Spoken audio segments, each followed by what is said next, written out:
मेहनत ही वो चाबी है जो हमारी किस्मत के हर ताले को खोल सकती है और हमें सफलता के दरवाजे तक पहुंचा सकती है।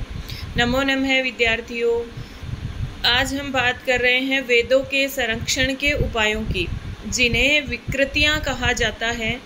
यानी वेदों के संरक्षण के उपाय से क्या मतलब है कि जो वैदिक मंत्र है ना, उनका संरक्षण करने के लिए ये 8 प्रकार की विकृतियां मानी गई हैं।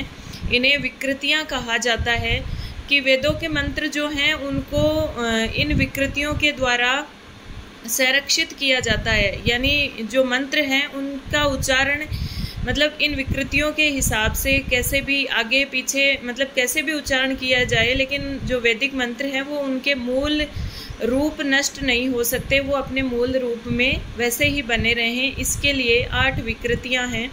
तो इन विकृतियों की संख्या कितनी है? इनकी संख्या 8 है और इनका क्रम हमसे पूछा जाता है परीक्षा में। तो इनके क्रम के बारे में बात करेंगे। जटा माला शिखा रेखा ध्वजो दंडो रथो घन है। जटा माला शिखा रेखा ध्वजो दंडो रथो घन है। ये अष्टो विकृतये प्रोक्ता क्रम पूर्वा महर्षि भी, कि महर्षियों के द्वारा इन 8 विकृतियों को क्रम पूर्वक कहा गया है।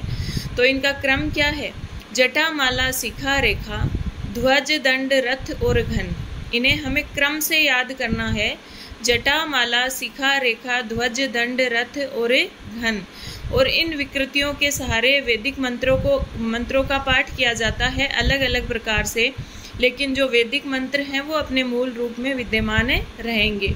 तो इनका क्रम हमें अवश्य याद होना चाहिए, आगे पीछे याद नहीं करना इनको। जटा माला शिखा रेखा ध्वज दंड रथ और घन, ऐसे इन 8 को याद करना है। और ये जो 8 जटा पाठ माला पाठ, इनके आगे मतलब पाठ लगा दिया जाता है, क्योंकि ये वैदिक मंत्रों को पढ़ने के तरीके ही तो हुए ना अलग अलग। तो जटा पाठ जो है ना, सबसे पहला जो पाठ है वो जटा पाठ, वो सबसे छोटा पाठ है और सबसे सरल पाठ है। और आपसे पूछा जाए सबसे कठिन पाठ और सबसे बड़ा पाठ कौन सा है, तो घन पाठ सबसे पहला है, वो सबसे छोटा है, और सबसे अंतिम है वो सबसे बड़ा और कठिन है।